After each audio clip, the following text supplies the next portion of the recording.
أشهد أن لا إله إلا الله وحده لا شريك له وأشهد أن محمدا عبده ورسوله أما بعد فأعوذ بالله من الشيطان الرجيم بسم الله الرحمن الرحيم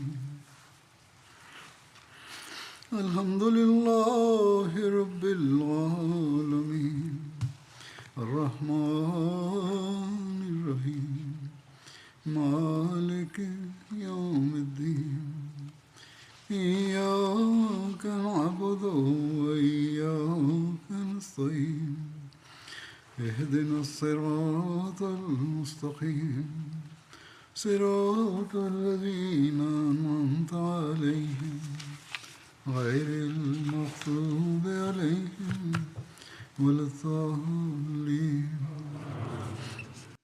Berkenaan dengan sejarah kehidupan Rasulullah SAW yang telah disebutkan dalam khutbah-khutbah sebelumnya, sebelum jalsah di Jerman, yang di dalamnya disebutkan berkenaan dengan peristiwa ifk atau fitnah besar yang berkaitan dengan Hazrat Aisyah.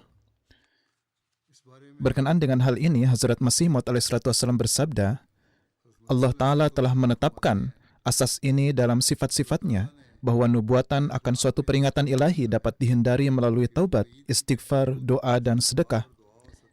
Demikian pula, dia juga telah mengajarkan asas akhlak yang sama ini kepada umat manusia. Sebagaimana telah terbukti dari Al-Quran dan hadis bahwa tuduhan yang sama sekali tidak berdasar yang telah dilontarkan secara keji oleh orang-orang munafik terhadap Hazrat Aisyah, yang karenanya beberapa sahabat yang berwatak lugu pun ikut di dalamnya. Salah seorang dari sahabat tersebut diantaranya adalah sahabat yang biasa makan 2 kali sehari dari rumah Hazrat Abu Bakar. Karena kesalahannya ini, sebagai bentuk hukuman, Hazrat Abu Bakar bersumpah untuk tidak akan pernah lagi memberinya makan. Mengenai hal ini, turunlah ayat, wal ya'fu wal yasfahu, ala tuhibbuna an yaghfirallahu lakum wallahu ghafurur rahim.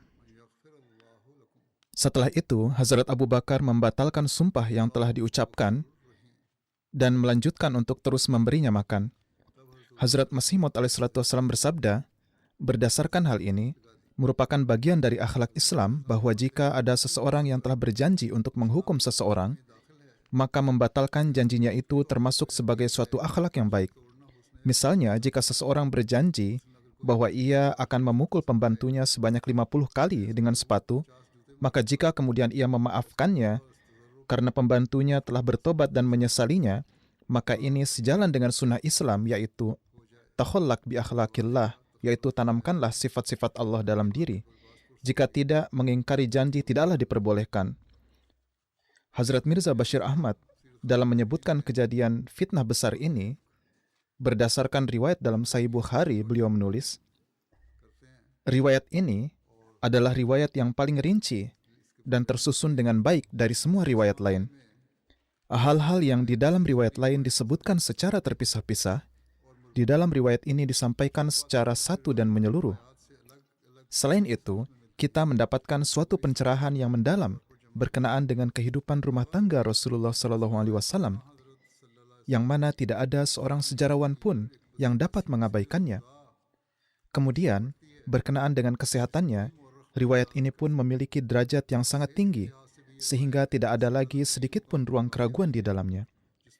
Kini, seorang harus merenungkan betapa bahayanya fitnah yang dicetuskan oleh orang-orang munafik ini. Tujuan mereka bukan hanya untuk menyerang kehormatan seorang wanita yang suci, bertakwa dan salehah, melainkan tujuan yang lebih besar adalah untuk secara langsung menghancurkan kehormatan sosok pendiri Islam dan untuk mengguncang masyarakat Islam secara berbahaya. Propaganda yang kotor dan keji ini disebarkan oleh orang-orang yang munafik dengan sedemikian rupa, sehingga beberapa orang Islam yang tulus namun lugu terperangkap dalam jerat fitnah ini. Nama-nama Hasan bin Sabit, seorang penyair, Hamnah binti Jahash, saudara perempuan Zainab binti Jahash, dan Mistah bin Asasah secara khusus tertera di dalamnya. Namun Hazrat Aisyah menampakkan akhlak yang sangat luar biasa dengan memaafkan mereka semua. Dan beliau tidak menyimpan dendam. Oleh karena itu, diriwayatkan bahwa setelah kejadian ini, setiap kali Hazrat Hasan bin Sabit datang mengunjungi Hazrat Aisyah, beliau akan menerimanya dengan hati lapang. Pada suatu kesempatan ketika ia menghadap Hazrat Aisyah, seorang muslim bernama Masruq yang juga ada di situ heran dan berkata, "Apakah Anda memberi Hasan izin untuk bertemu?" Hazrat Aisyah menjawab, "Tidak apa-apa, kasihan ia telah sakit penglihatannya. Tidakkah ini cukup menyedihkan?" Jadi, Hazrat Hasan menderita penyakit mata. Hazrat Aisyah menuturkan, "Aku tidak akan dapat melupakan bahwa Hasan sering menulis syair-syair untuk mendukung Rasulullah SAW dan melawan orang-orang kafir. Oleh karena itu, Hasan diberi izin, lalu ia pun masuk dan duduk. Hasan bersyair, Hasanun razanun, ma tazannu biriba wa tusbihu gurtha min luhumil gawafil." Yakni ia atau Hazrat Aisyah adalah seorang wanita yang suci dan salehah, yang memiliki kebijaksanaan dan pandangan jauh ke depan, dan kedudukannya bersih dari apapun keraguan-raguan. Ia tidak memakan daging sahabat wanita yang lugu dan tidak bersalah, yakni beliau tidak memfitnah mereka, dan beliau tidak bergibat tentang mereka. Ketika Hazrat Aisyah mendengar syair ini, beliau berkata, "Walakin anta, akan tetapi kamu," atau dalam riwayat lain, "lasta kazalik," yakni bagaimana keadaanmu sendiri, kamu tidak memiliki kelebihan ini. Artinya kamu telah ikut serta dalam melontarkan tuduhan terhadapku meskipun aku tidak bersalah.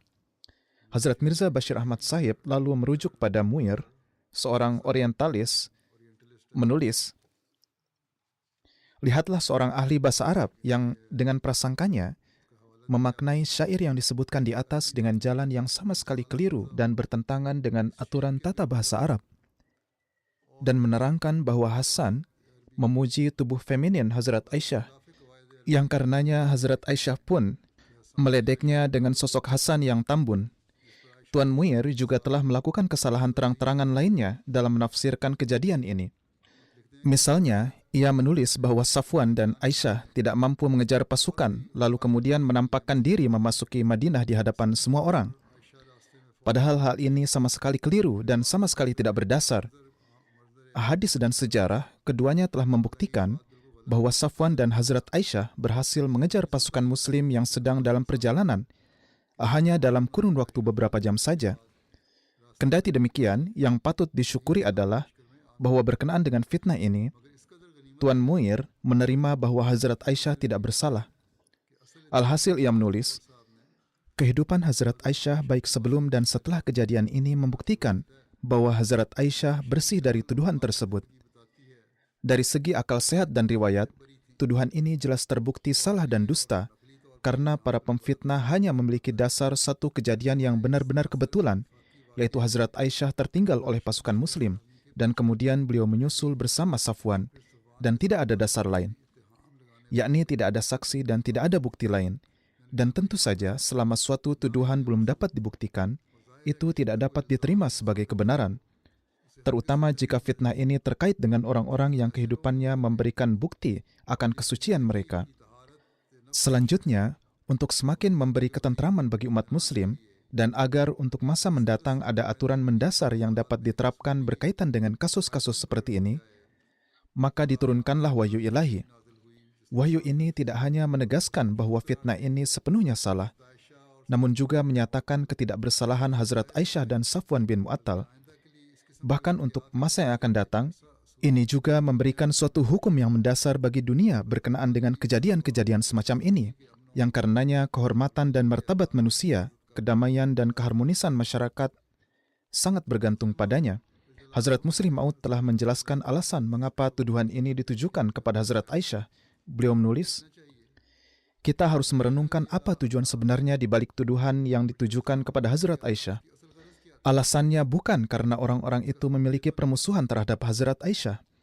Bagi seorang wanita yang memang tinggal di rumah, tidak memiliki hubungan dengan politik, hukum, jabatan, peperangan, pemerintahan, dan juga jual beli, lantas mengapa ada orang yang memusuhinya? yakni Hazrat Aisyah tidak memiliki hubungan apapun dengan masalah-masalah ini. Jadi tidak ada alasan bagi siapapun untuk memiliki permusuhan pribadi terhadap Hazrat Aisyah. Hanya ada dua kemungkinan tuduhan ini ditujukan kepada beliau, yaitu apakah tuduhan ini nauzubillah benar adanya, yang mana ini tidak dapat diterima sedikit pun oleh seorang mukmin, terutama karena Allah Ta'ala di atas singgasana telah sepenuhnya menolak anggapan keji ini. Atau kemungkinan kedua adalah tuduhan ini ditujukan kepada Hazrat Aisyah untuk menyakiti wujud-wujud lain melalui dirinya. Kita harus merenungkan siapakah orang-orang yang akan diuntungkan oleh orang-orang munafik atau para pemimpin mereka dengan fitnah mereka, dan siapakah orang-orang yang ingin mereka bidik dengan permusuhannya. Dengan pemikiran yang sepintas saja, seseorang akan menyadari bahwa permusuhan mereka ditujukan kepada dua orang. Salah satunya adalah Rasulullah SAW, dan yang kedua adalah Hazrat Abu Bakar radhiyallahu ta'ala anhu. Hal ini karena Hazrat Aisyah adalah istri Rasulullah dan putri dari Hazrat Abu Bakar.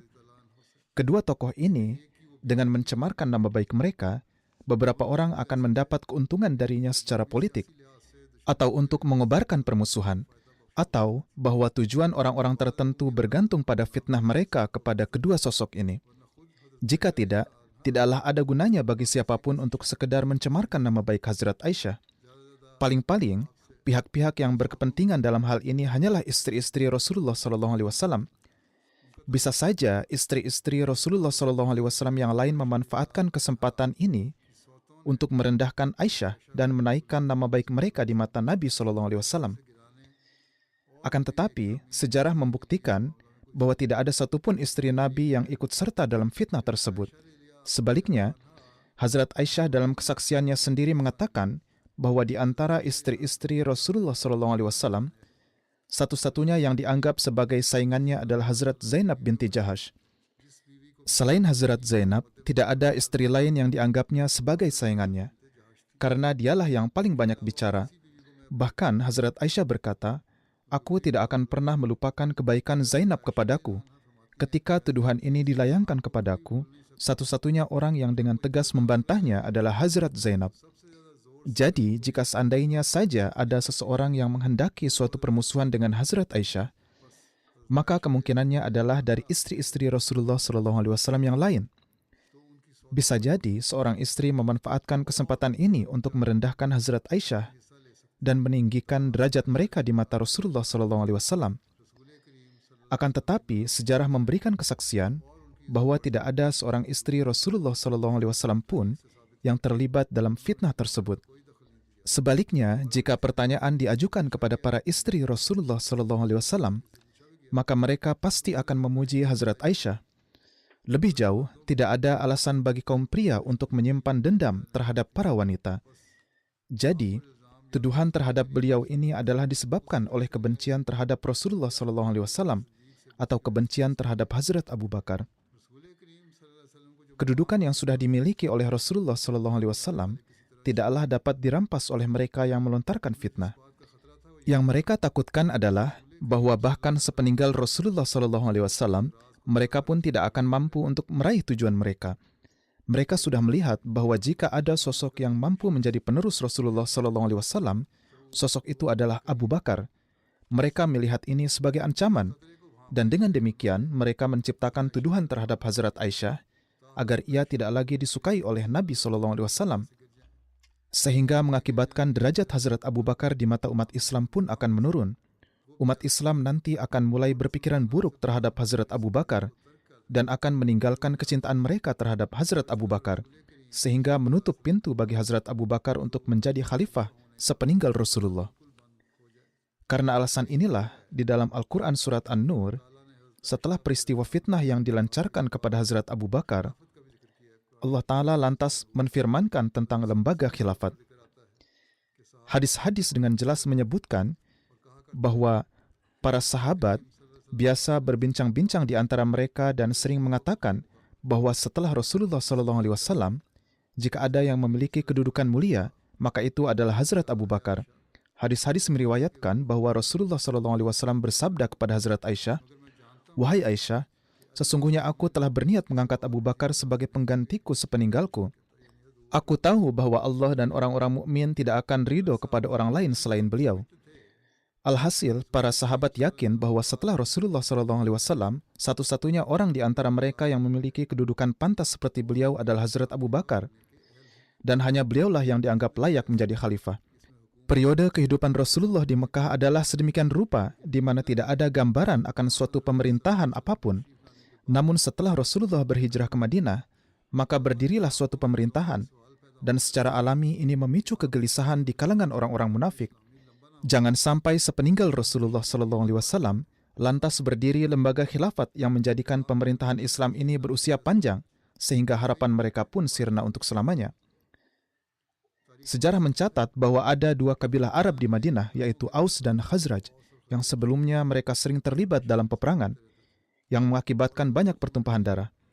Ketika mereka menyadari bahwa pertikaian yang terus-menerus ini melemahkan kebesaran mereka, mereka memutuskan untuk berdamai dan bersatu di bawah satu pemimpin. Hasilnya, suku Aus dan Khazraj mengadakan perdamaian dan memilih Abdullah bin Ubay bin Sulul untuk menjadi Raja Madinah. Setelah keputusan ini, mereka pun telah melakukan persiapan dan mahkota pun sudah disiapkan untuknya. Selama kurun waktu tersebut, beberapa jemaah haji dari Madinah kembali dari Mekah dan memberitahukan bahwa Nabi akhir zaman yang ditunggu-tunggu telah muncul di Mekah dan bahwa mereka telah berbaiat kepada beliau. Berita ini menyebabkan terjadinya pembicaraan tentang pendakwaan kenabian Rasulullah SAW. Dan beberapa hari setelahnya, lebih banyak lagi orang dari Madinah pergi ke Mekah dan berbaiat kepada Rasulullah SAW. Mereka kemudian memohon kepada Rasulullah untuk mengirim seorang mu'alim atau guru bersama mereka untuk mentarbiati dan mendidik mereka. Maka dari itu, Rasulullah mengirim salah seorang sahabat beliau sebagai mubalik. Dan dengan ini lalu banyak orang di Madinah yang memeluk Islam. Pada waktu yang sama, karena Rasulullah dan para sahabat beliau terus-menerus menghadapi banyak kesulitan di Mekah, maka penduduk Madinah pun yang menyadari hal ini memohon kepada Rasulullah SAW untuk berhijrah ke Madinah. Oleh karena itu, Rasulullah beserta para sahabat beliau pun berhijrah ke Madinah dan mahkota yang sebelumnya telah disiapkan untuk Abdullah bin Ubay bin Sulul pun menjadi tidak berarti lagi. Karena orang-orang Madinah tidak lagi membutuhkan raja lain ketika mereka telah mendapatkan sosok raja untuk dua dunia. Setelah Abdullah bin Ubay bin Sulul melihat bahwa peluangnya untuk menjadi raja semakin lenyap, ia pun menjadi sangat marah. Dan meskipun ia secara lahiriah bergabung dengan umat Islam, ia terus-menerus menempatkan rintangan bagi Islam. Jika ia bisa berharap untuk sesuatu, itu adalah bahwa sepeninggal Rasulullah SAW, ia masih bisa menjadi raja Madinah. Namun, Allah Ta'ala pun menggagalkan rencananya ini, karena bahkan putranya sendiri adalah seorang muslim yang sangat mukhlis. Ini berarti bahwa seandainya pun ia menjadi raja, maka kepemimpinan pun pada akhirnya akan kembali ke Islam. Selain itu, Allah Ta'ala pun telah menggagalkan rencana ini dengan cara bahwa segera setelah sistem pemerintahan baru ini berdiri di kalangan umat Islam, para sahabat menyampaikan berbagai pertanyaan kepada Rasulullah SAW tentang masa depan pemerintahan Islam, yaitu apa yang akan terjadi setelahnya, dan tindakan apa yang harus diambil oleh umat Islam. Ketika Abdullah bin Ubay bin Sulul menyaksikan hal ini, ia pun menjadi takut karena pemerintahan Islam akan berdiri sedemikian rupa, di mana ia tidak akan mendapat bagian apapun di dalamnya. Untuk mencegah hal ini, ia memikirkan dan menyadari bahwa satu-satunya orang yang kelak dapat menegakkan pemerintahan Islam adalah Hazrat Abu Bakar. Ia memperhatikan bahwa setelah Rasulullah SAW, pandangan umat Islam tertuju pada Hazrat Abu Bakar, karena beliau dianggap paling unggul di atas semuanya. Oleh karena itu, ia melihat peluang baginya ini, yaitu mencemarkan nama baik Hazrat Abu Bakar dan merendahkan kedudukan beliau di pandangan umat Islam, dan bahkan menjatuhkan kedudukan beliau di hadapan Rasulullah SAW. Kesempatan untuk menjalankan niat jahat ini datang ketika Hazrat Aisyah radhiyallahu anha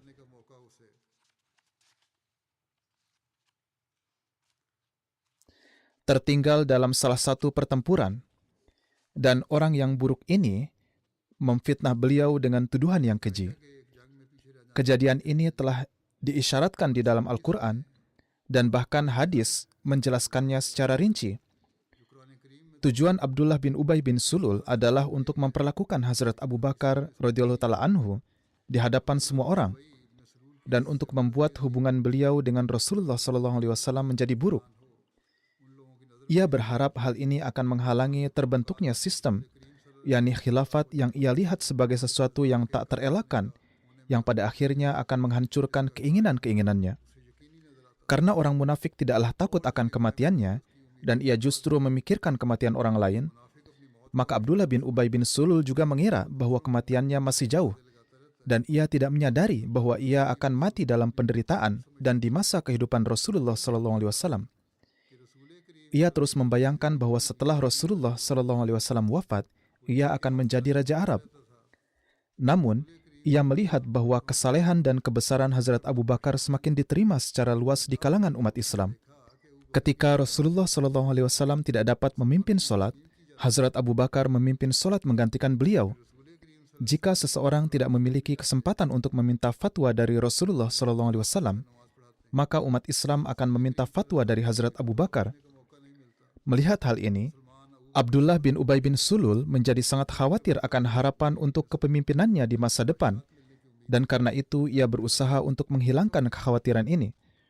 Oleh karena itu, untuk menghilangkannya dan untuk menjatuhkan derajat dan kemuliaan Hazrat Abu Bakar di mata umat Islam, ia membuat tuduhan terhadap Hazrat Aisyah, sehingga Rasulullah SAW akan menanamkan kebencian terhadap Hazrat Aisyah, dan akibat dari kebencian terhadap Hazrat Aisyah ini, ia berusaha menjatuhkan kehormatan Hazrat Abu Bakar di pandangan Rasulullah SAW dan seluruh kaum muslim, sehingga menghentikan peluang beliau untuk menjadi khalifah.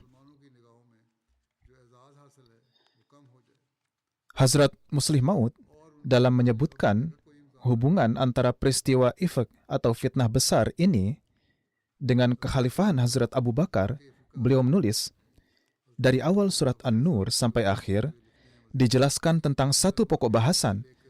Pertama-tama dijelaskan tentang fitnah terhadap Hazrat Aisyah.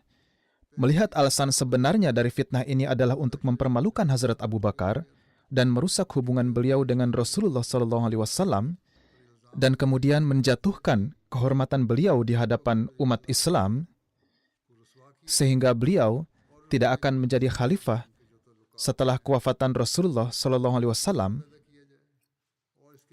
karena Abdullah bin Ubay bin Sulul telah menyadari bahwa di pandangan umat Islam, yang layak sepeninggal Rasulullah SAW adalah Hazrat Abu Bakar, dan jika khilafat nanti akan berdiri melalui Hazrat Abu Bakar, maka impian Abdullah bin Ubay bin Sulul untuk memimpin pun tidak akan pernah terpenuhi. Oleh karena itulah, tepat setelah menurunkan firman tentang fitnah ini, Allah Ta'ala menyebutkan tentang khilafat dan berfirman bahwa khilafat bukanlah suatu kerajaan. Ini adalah sarana untuk mempertahankan nur ilahi. Oleh karena itu, pendiriannya pun berada di tangan Allah Ta'ala. Jika ia goyah, itu berarti padamnya nur kenabian dan nur ketuhanan. Maka dari itu Tuhan pasti akan menegakkan nur ini, dan Dia akan mengangkat siapapun yang Dia kehendaki sebagai khalifah. Bahkan Tuhan berjanji bahwa Dia tidak akan hanya akan mengangkat satu orang, tetapi Dia akan memberikan kekhalifahan kepada banyak orang dari kalangan umat Islam, dan dengan demikian akan memperpanjang era nur kerohanian ini. Jika kalian ingin membuat tuduhan, silakan saja. Kalian tidak akan dapat menghapus khilafat, dan kalian juga tidak akan dapat menghalangi Hazrat Abu Bakar dari kekhalifahan. Hazrat Masih Maud alaihissalam bersabda, keadaan para nabi alaihimussalam juga adalah seperti ini.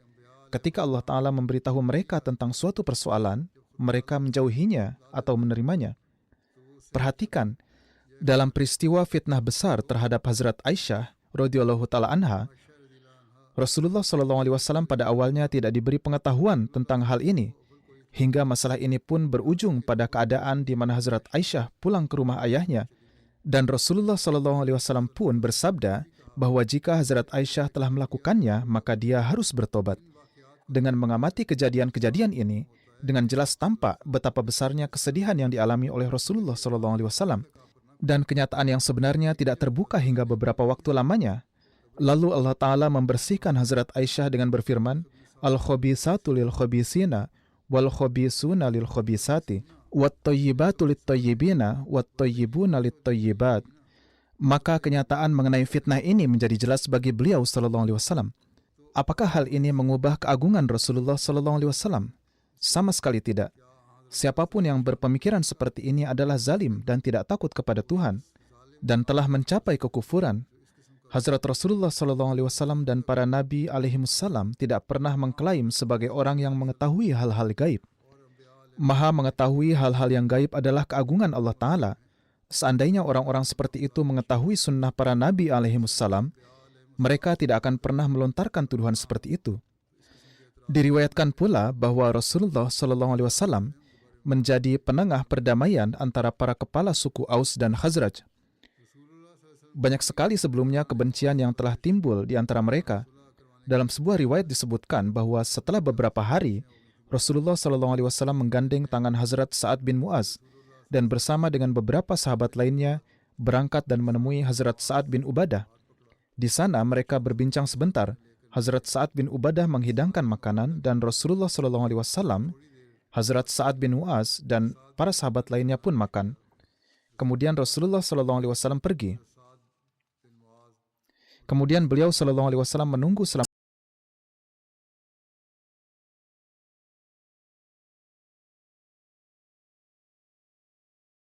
sama dengan beberapa sahabat pergi ke rumah Sa'ad bin Mu'az. Mereka berbicara sebentar. Sa'ad bin Mu'az menghidangkan makanan dan Rasulullah SAW, Sa'ad bin Ubadah dan para sahabat lainnya pun makan. Setelah itu Rasulullah SAW pun pulang. Beliau SAW melakukan hal ini untuk menghilangkan kebencian yang telah berkembang di hati mereka karena kejadian yang sebelumnya, yaitu beliau SAW pun mengunjungi rumah seseorang bersama dengan yang lain, dan pada kesempatan selanjutnya beliau mengunjungi rumah orang kedua bersama dengan orang yang pertama, sehingga perasaan tidak enak pun akan hilang. Mereka berdua makan di sana dan saling memberi makan juga, dan dengan cara ini kebencian di antara mereka pun hilang. Ini adalah satu cara yang digunakan oleh Rasulullah SAW untuk menumbuhkan kecintaan dan kasih sayang dan membangun perdamaian di antara orang-orang. Dalam berbagai riwayat, jumlah mereka yang menuduh Hazrat Aisyah adalah berbeda-beda. Satu riwayat dari Ibnu Abbas menyebutkan bahwa mereka yang menuduh itu ada 3 orang. Riwayat lain menyebutkan jumlah mereka adalah antara 3 hingga 10 orang. Ibu Uyainah mencatat jumlah 40 orang. Sementara Mujahid menyebutkan antara 10 dan 15 orang.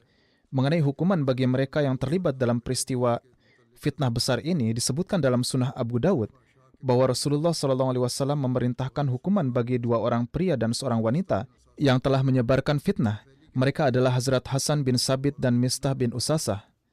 Nufail meriwayatkan bahwa ada wanita yang disebutkan yaitu Hamnah binti Jahash.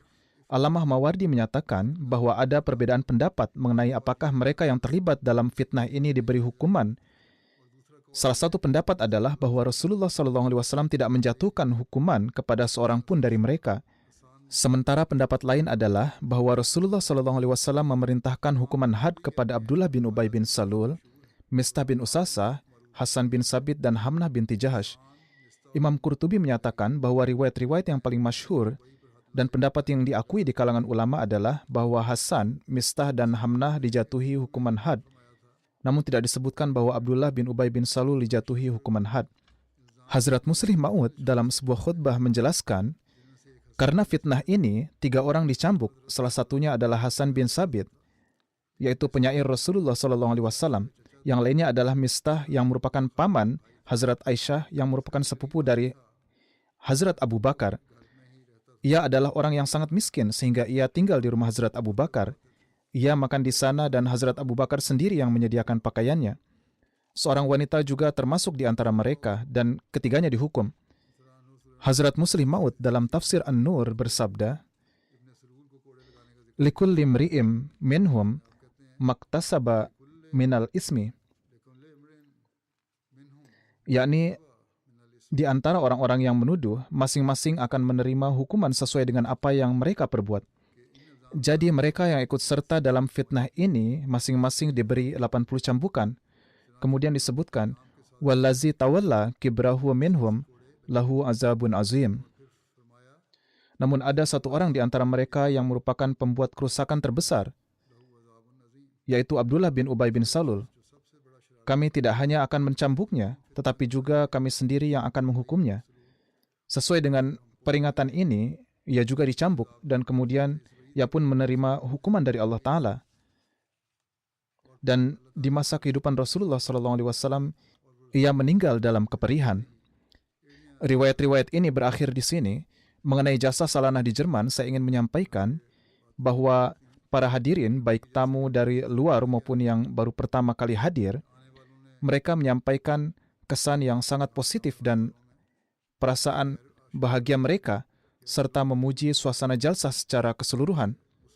Demikian pula, melalui berbagai media dan saluran berita,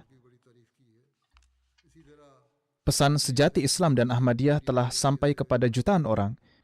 Dengan demikian, jalsah merupakan sarana tabligh yang luar biasa yang memungkinkan pesan Islam sampai ke tempat-tempat yang tidak dapat kita jangkau. Semoga Allah Ta'ala memberikan karunia-Nya untuk membuahkan hasil-hasil yang baik dan memberikan taufik kepada para Ahmadi untuk selalu memperoleh manfaat yang sesungguhnya darinya. Tetaplah berikan perhatian khusus pada doa. Semoga Allah Ta'ala selalu menyelimuti kita dengan rahmat dan kasih sayang-Nya. Di akhir, saya juga akan menyebutkan seorang almarhum dan akan memimpin salat jenazah gaibnya, insyaAllah. Tuan Imam Muhammad Bello yang berasal dari Sudan, beliau wafat beberapa hari yang lalu. Inna lillahi wa inna ilaihi roji'un. Sadar Jemaat di Sudan menulis tentang beliau bahwa peristiwa baiat beliau adalah sebagai berikut. Pada tahun 1966, seorang Imam Ahmadi dari Nigeria, yaitu Tuan Isa Abdullah bin Lail, datang mengunjungi beliau sebagai tamu dan bertabligh kepada penduduk desa. Almarhum Imam Muhammad bin Bello adalah orang pertama yang mendapat taufik untuk baiat. Pada masa itu tidak memungkinkan untuk menghubungi Khalifatul Masih dari Sudan. Namun para Ahmadi ini tetap teguh dalam keimanan mereka.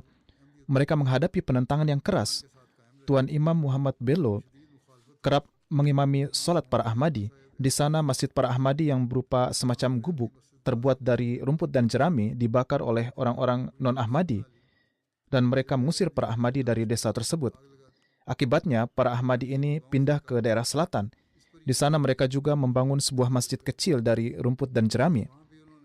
Penentangan juga muncul di sana dan para penentang membakar masjid para Ahmadi dan mengusir mereka dari daerah itu.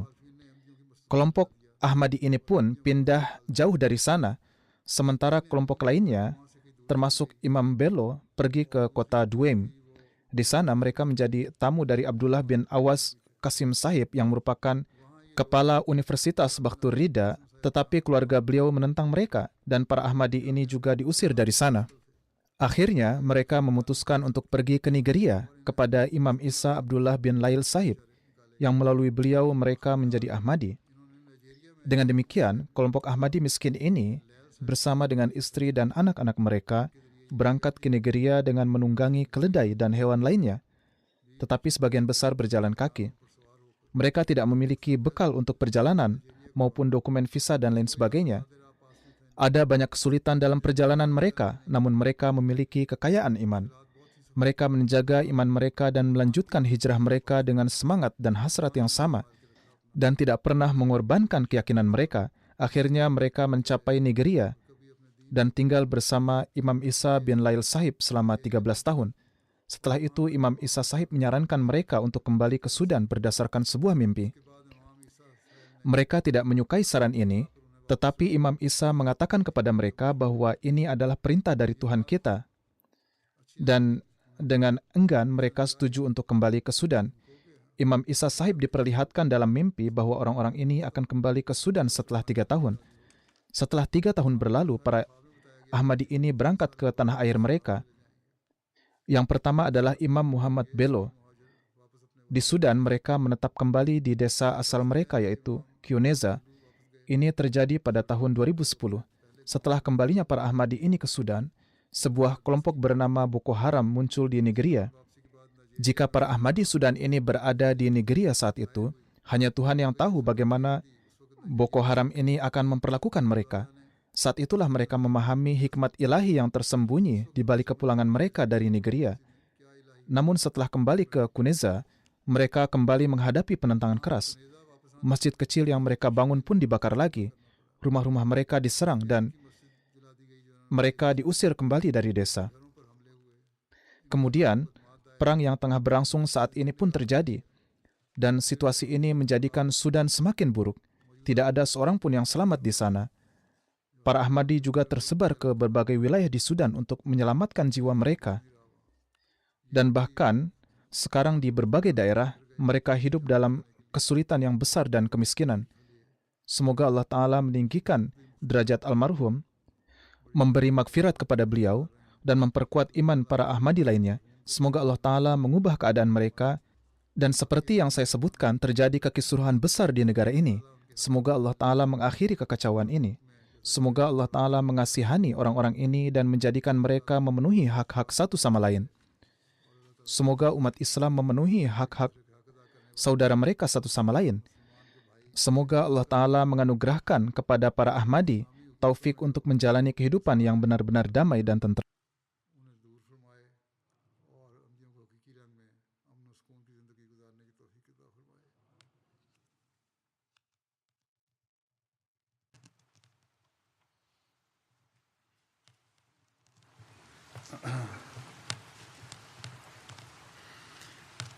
Alhamdulillah, alhamdulillah, nahmaduhu wa nasta'inuhu wa nastaghfiruhu wa nu'minu bihi wa natawakkalu alayhi wa na'udhu billahi min shururi anfusina wa min sayyiati a'malina. Man yahdihillahu fala mudilla lahu ومن يضلله فلا هادي له ونشهد أن لا إله إلا الله ونشهد أن محمدا عبده ورسوله عباد الله رحمكم الله إن الله يأمر بالعدل والإحسان وإيتاء ذي القربى وينهى عن الفحشاء والمنكر والبغي يعظكم لعلكم تذكرون اذكروا الله يذكركم وادعوه يستجب لكم ولذكر الله أكبر.